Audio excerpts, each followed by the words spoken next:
大家好，又係我哋防水塗料 Q&A 嘅時間。自從上集播出之後，我哋收到更多觀眾 inbox 嘅查詢。今日繼續請嚟專家 Paul Sir 為大家一一拆解新一輪嘅熱門問題。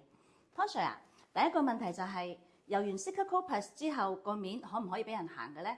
咁啊 Cerakote Plus 咧係一種亞加力類嘅防水塗料啦。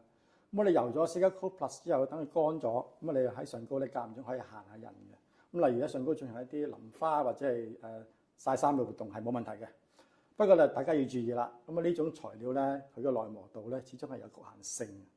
如果我哋需要喺用一啲地方係好多人行啊，或者係經常受到摩擦嘅地方咧，咁我哋建議用一種我哋最好同埋最耐磨嘅系統啦 Sigalastic 701同埋 Sigalastic 702去做呢個位置。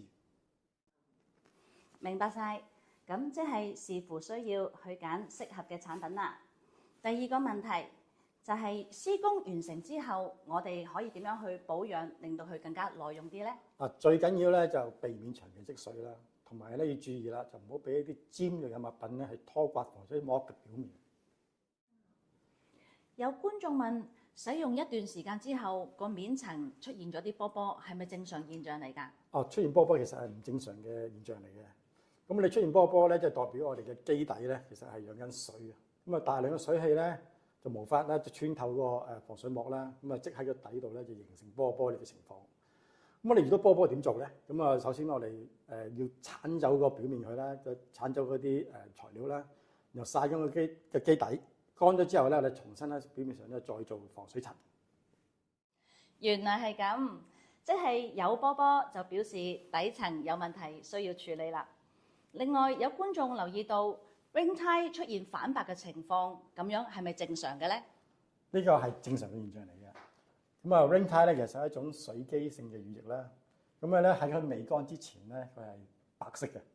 咁啊乾透咗之後咧，佢就會變咗透明顏色。咁啊另外咧，咁啊呢種材料咧，如果長期浸喺水裏邊咧，佢都會有反白嘅情況出現嘅。不過咧，只要我哋咧水咧就清咗之後咧，乾咗之後咧，佢就會變翻透明顏色嘅。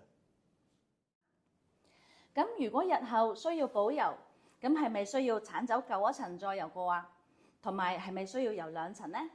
咁相同嘅化學成分材料嚟講咧，佢哋之間嘅黏結力咧一般都會比較好嘅。咁我哋咧如果舊有嗰層嘅基底係比較穩固啦，同埋我哋見唔到佢有穿啦，同埋冇水泡嘅話咧，咁我哋好簡單啦，咁直接將個表面咧清潔咗佢，然後喺上高咧直接油。